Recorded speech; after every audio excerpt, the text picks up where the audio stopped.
Então, além de serviços preliminares, canteiro de obras, paredes e painéis, esquadrias, eu coloquei no Moodle um roteiro para procedimento de levantamento. O que você deve considerar nesse levantamento? Então, aqui esse roteiro tem o sumário dele, né? Quais são os serviços. Vamos direto aqui para como é calculado isso, né? Então, por exemplo, serviços preliminares. Então, são os serviços auxiliares administrativos. Aqui ele já ensina como calcular a parte de vigia, de almoxarife, é, esses gastos com uniforme, exames, isso a gente não precisa, por quê? Porque a gente está pegando o serviço. Esse serviço tem o quê? Material e mão de obra já incluído. Então, quando a gente pega lá na planilha, incluindo a mão de obra do negócio, já dá para a gente esse panorama que são os serviços e com todas essas contas prontas, né? Instalação do canteiro de obra, limpeza do terreno. Então, ó, determinada vistoria no local, sendo analisado condições do terreno e o tipo de limpeza necessário. Então, o quantitativo é determinado pela medição ou avaliação da área do terreno. Então, eu vou medir o terreno basicamente todo, a área de metro quadrado. Então, tem algumas coisas que a gente vai colocando que fica meio óbvio, assim, como a gente medir, né? Não vai ter muita dificuldade. Aqui os barracões, tá?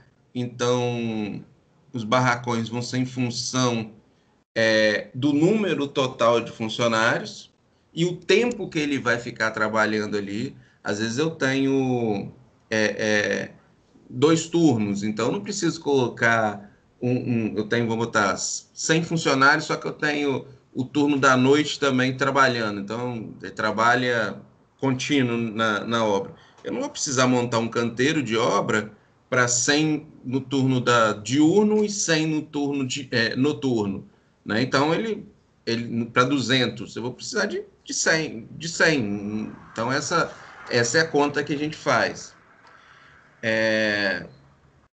Unidade sanitário, refeitório, locação de gabarito de madeira, locação da unidade medida utilizada, metro quadrado, a quantidade é igual à área limitada pela locação dos pilares estrutural. Mas o que eu gosto de fazer? Isso aí já é estratégia, né? Eu não vou colocar no mesmo lugar ali dos pilares, porque normalmente os pilares estão nas extremidades. Eu vou botar ali mais 1,5 m de cada lado, se eu puder, se eu não tiver muito colado a estrutura, que eu dou mais facilidade de trabalho ali. Então aqui eu faria um pouquinho diferente, eu colocaria 1,5 m de cada lado, né? Daria um offset ali na sua planta de locação, na sua planta da casa, né? Sem a projeção da cobertura, sem na projeção dos pilares, e daria mais 1,5 m ali do lado.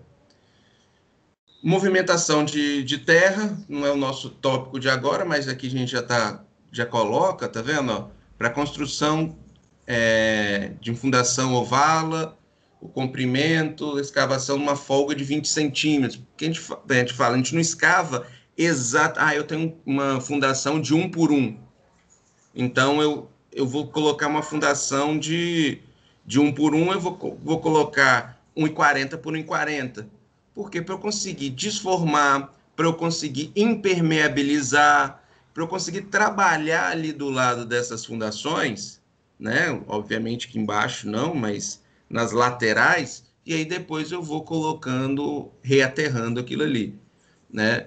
Aí disse, mas eu vejo sempre ele nem colocando forma na lateral. Isso é um erro de engenharia, né? Vamos combinar. Que a partir do momento que eu tenho concreto colado com o terreno, eu tenho fuga de água do concreto para o solo, né? Então, isso é um erro de engenharia, né?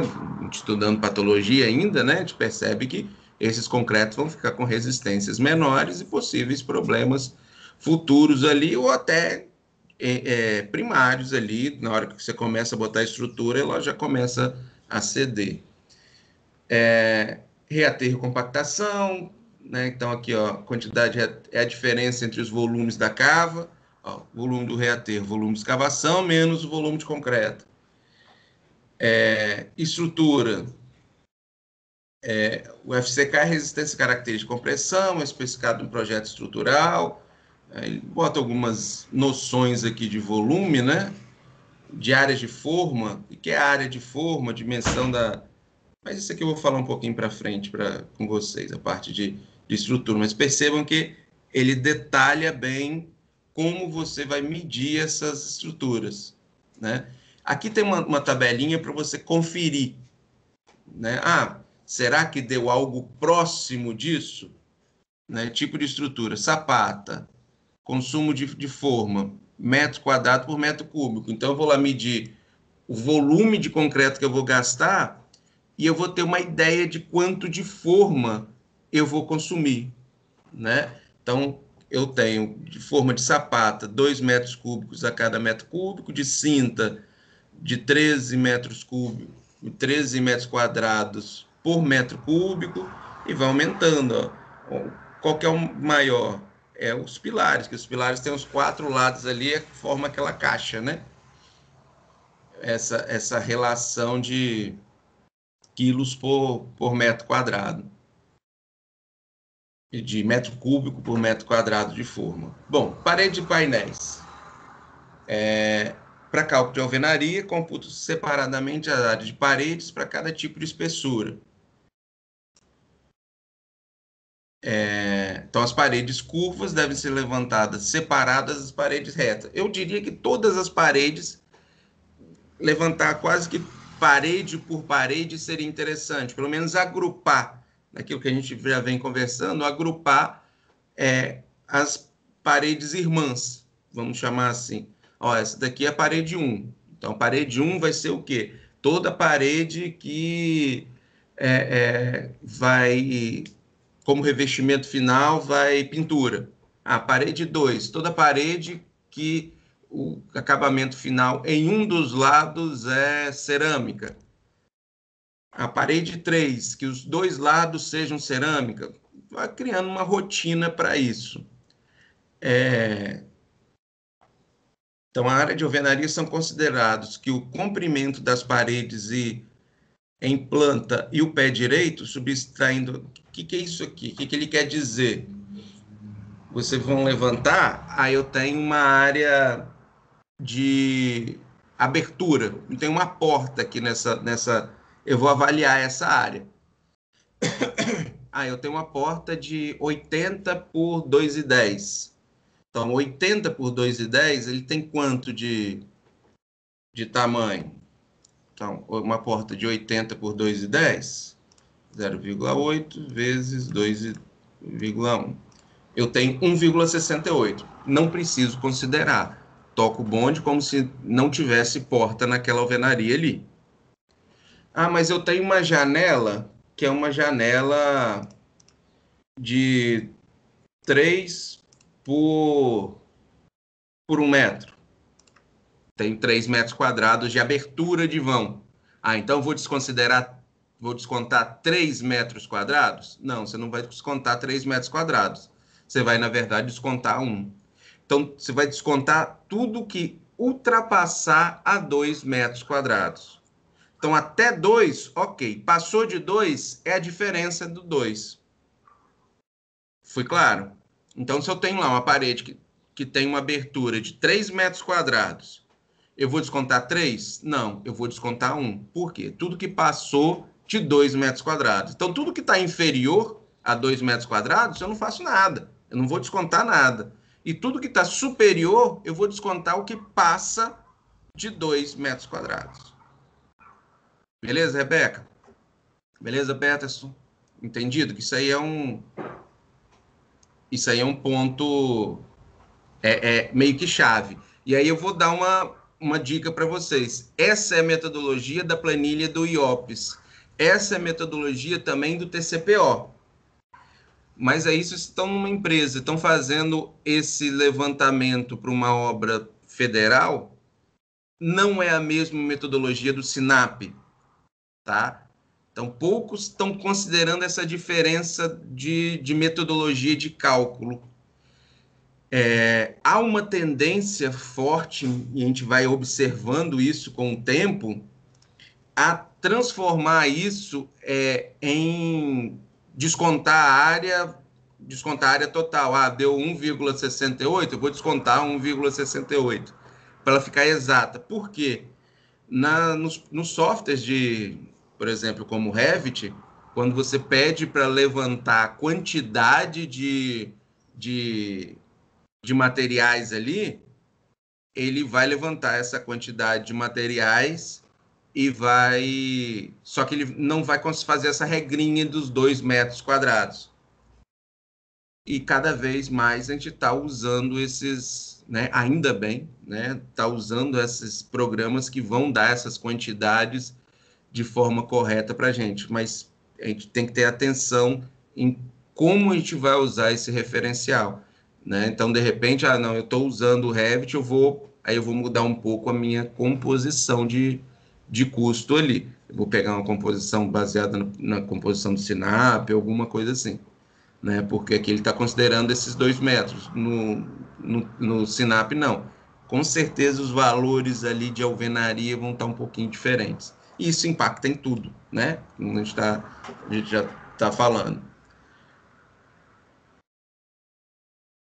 Não, não. A gente não considera uma porcentagem a mais, porque a composição de custo já coloca essa porcentagem a mais. Senão você está colocando porcentagem a mais em cima de porcentagem a mais. A composição de custo ele já dá essa brecha. Quer ver aqui como também na verdade, em alvenaria, esse foi um costume desde a época do TCPO tal, que ele dá essa...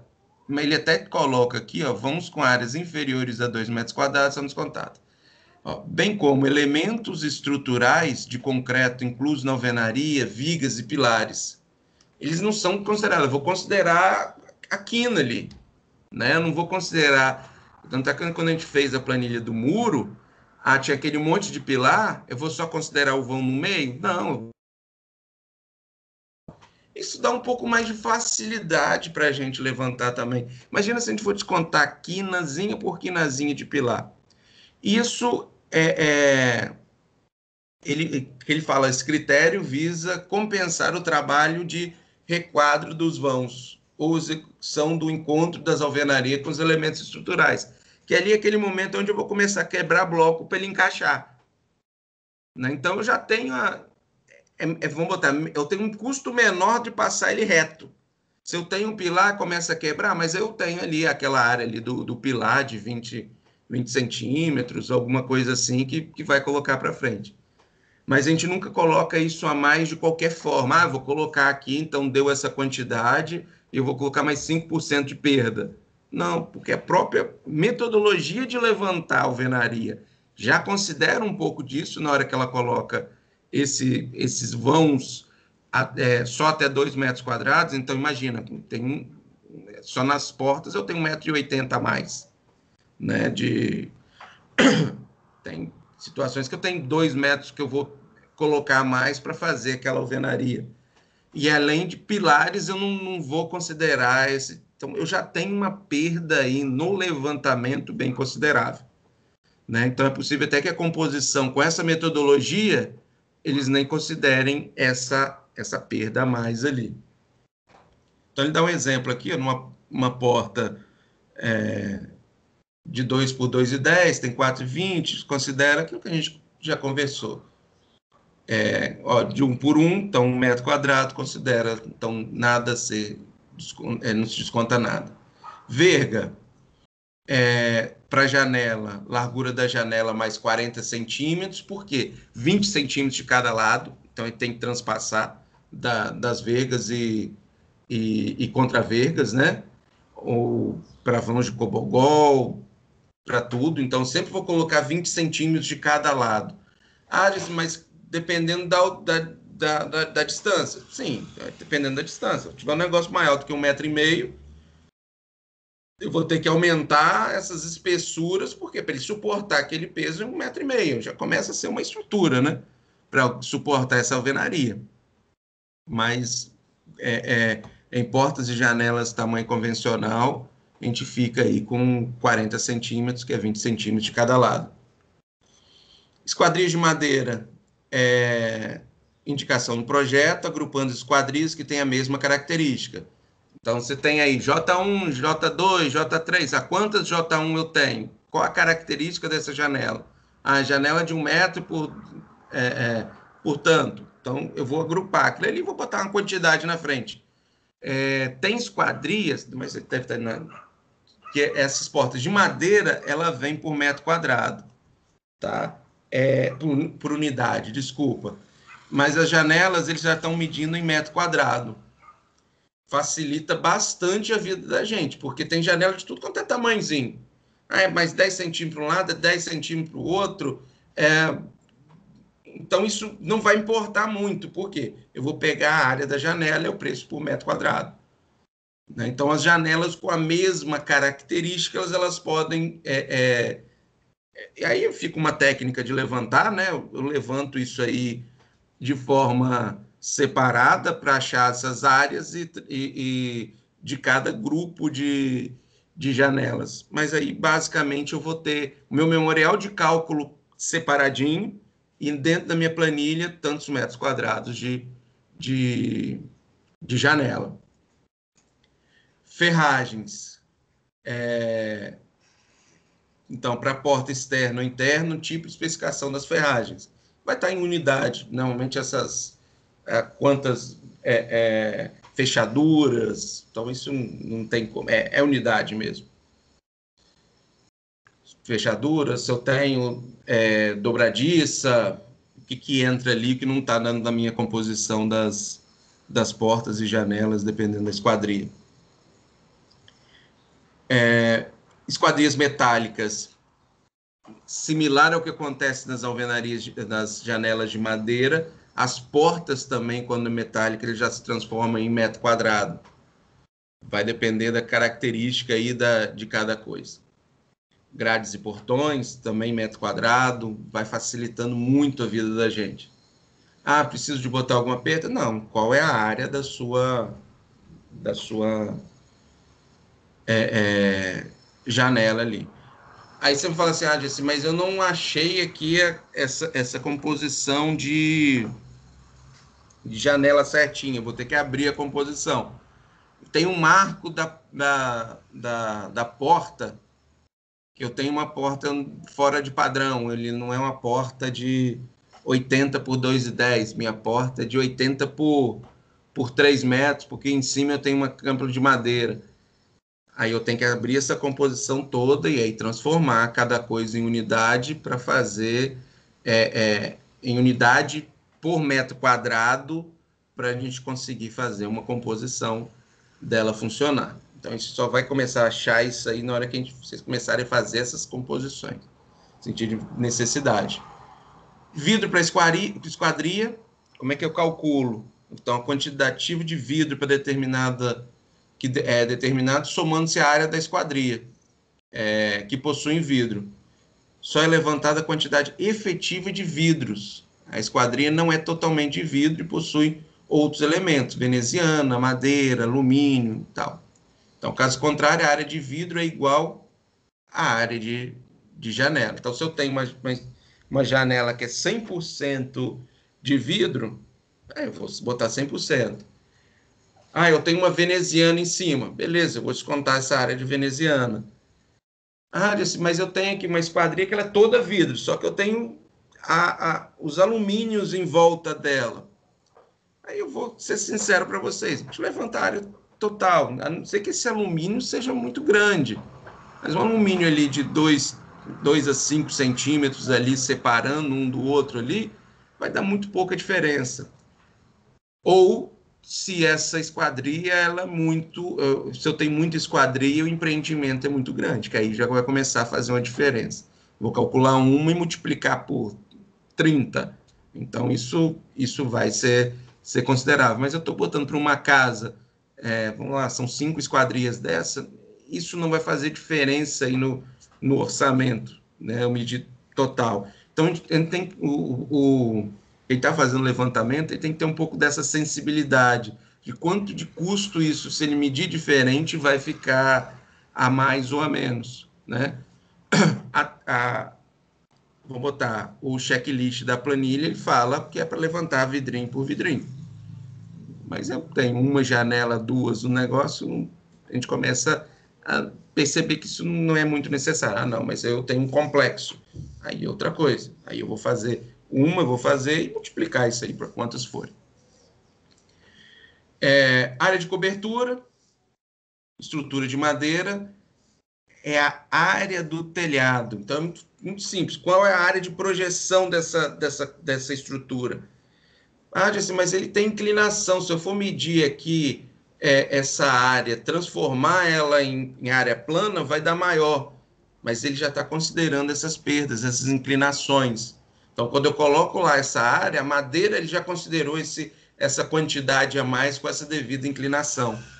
Então, se eu fizer transformar essa figura, né, em uma figura plana, que vai ser um pouco maior, ela vai estar entrando com algo a mais. Então, eu pego a minha área de projeção da minha cobertura e calculo minha área de metro quadrado. Só. Isso para estrutura de madeira, isso para telhado, para telhas, né?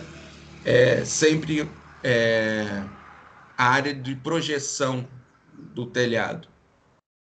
Rufos e calhas, vou calcular por metro. Então, quantos metros que ele vai ter ali de rufo e de calha. Então, aqui eu já tenho que considerar a inclinação. Tá? Então, eu não vou poder pegar ali, eu vou ter que considerar uma hipotenusa ali, né, na cobertura, no, na minha medição. Para compor o serviço de rufo, calcular a quantidade de concreto e de forma, né? Então, a verdade é que já tem uma composição de rufos e calhas que já estão ali em metro, que eu vou só levantar a quantidade. Então, isso aqui é mais para eu realizar o serviço mesmo, esses 40 quilos por metro cúbico. Impermeabilização. Acho que a gente foi até aqui. Deixa eu voltar aqui um pouquinho.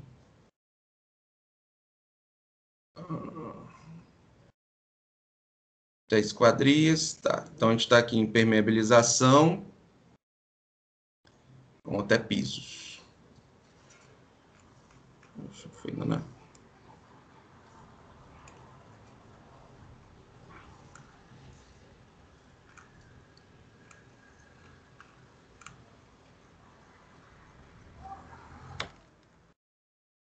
Impermeabilização. Deve-se considerar impermeabilização em todas as faces internas das caixas d'água. No nosso caso, a gente vai usar caixa de fibra, né? O serviço mais especializado para o caso é o tal, ele já dá qual seguir, mas isso tecnicamente a gente vai determinar. Impermeabilização de calhas e lajes descobertas. Então, deve-se considerar a área efetivamente impermeabilizada. Então, vou calcular essa área, mas eu tenho que subir um pouquinho. Então, no caso de laje descoberta, também deve-se considerar impermeabilizadas paredes que circundam numa área aproximadamente de 60 centímetros. Tá? Quando não especificado em projeto, caso contrário, considerar a altura de projeto. Então, eu tenho que considerar essas alturas. A minha impermeabilização ela não vai ficar só na área, ela vai subir um pouco. Aí essa sim eu vou abrir. Né? Então, qual é a minha área de impermeabilização? Minha área do banheiro, e aí eu vou considerar mais uns 10, 15 centímetros ali para cada...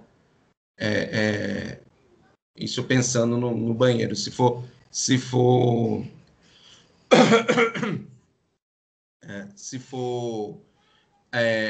na superfície externa, essa altura aqui de 60 centímetros. Interna, 30 centímetros. Ó. Os baldrames. O que eu vou ter aqui de tetos e forros.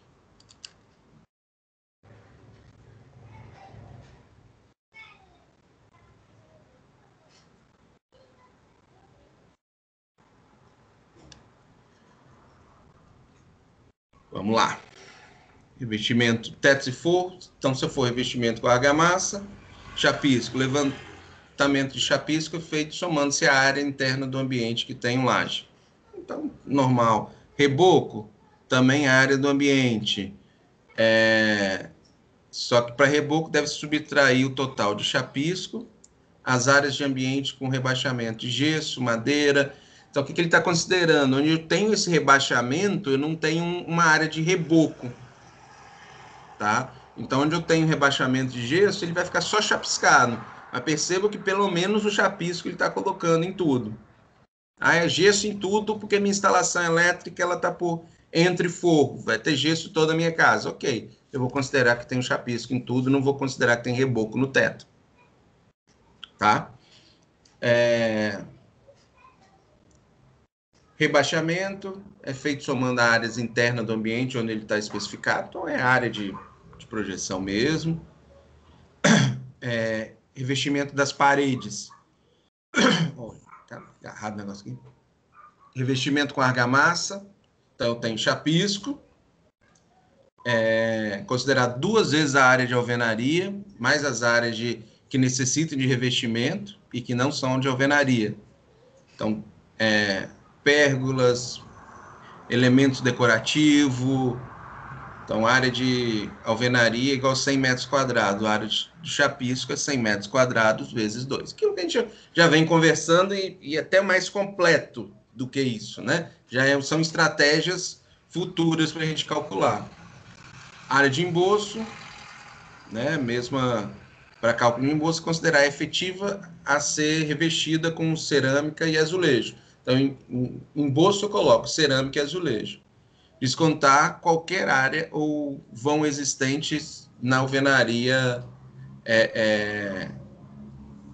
nova. Né? Então, a área de alvenaria 100 metros quadrados, a área do vão 10 metros quadrados. Então, eu vou ter aqui 90 metros quadrados de emboço.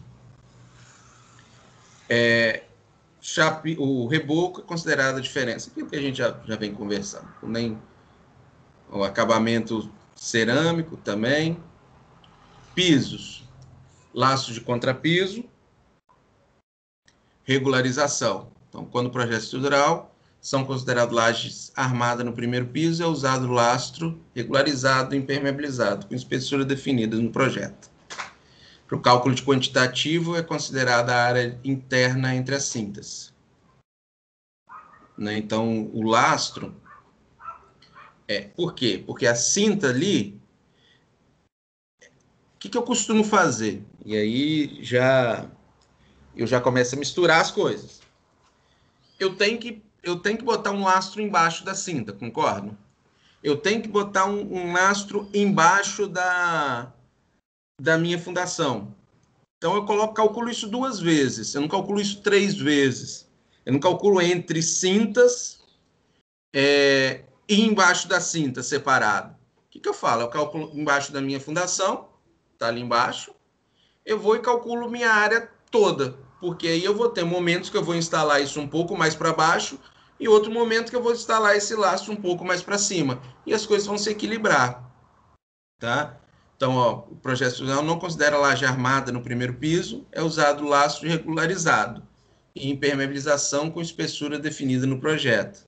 Então, para o cálculo do quantitativo, é considerada a área interna entre as cintas. A regularização, quando o projeto estrutural considera laje armada em todo o piso, devemos considerar apenas a regularização adequada para cada tipo de piso, por cerâmica, cimentada, etc., levando-se às áreas internas do ambiente.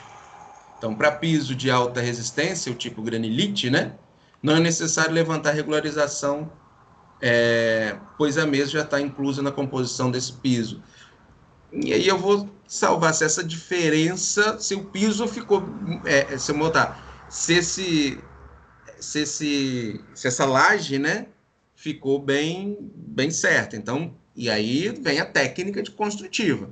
Né? Eu tenho que considerar que essa laje vai ficar perfeita para o meu granilite entrar ali, porque eu não posso também ter variações muito grandes de espessura de granilite. sob pena de ter fissuras em locais ali diferentes, né, do que foi colocado. Os acabamentos, degrau, rodapé, deve ser feito por metro. Né? Então, se eu tenho lá, eu tenho uma soleira, tantos metros de soleira, e aí ele vai estar escrito lá que é por 15, né, centímetros de largura ali no granito. Eu vou calcular a quantidade de rodapé. Então, o rodapé vai estar lá de 5, 7, 10 centímetros. Então, calculo ali por metro. E aí fecha. Então, dentro do nosso planejamento, até aqui a gente termina hoje. Né? Então, tempo para a gente terminar aí. Alguma dúvida?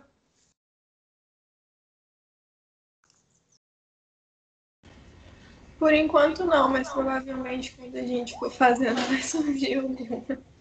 Concordo.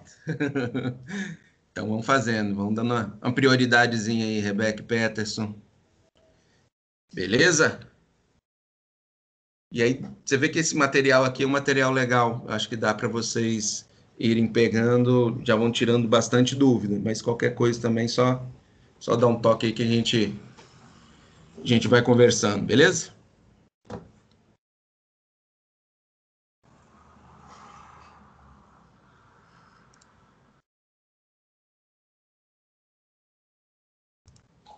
Então, tá bom. Como a gente combinou, toma esse tempo agora, o resto da aula aí, para vocês estarem trabalhando, então.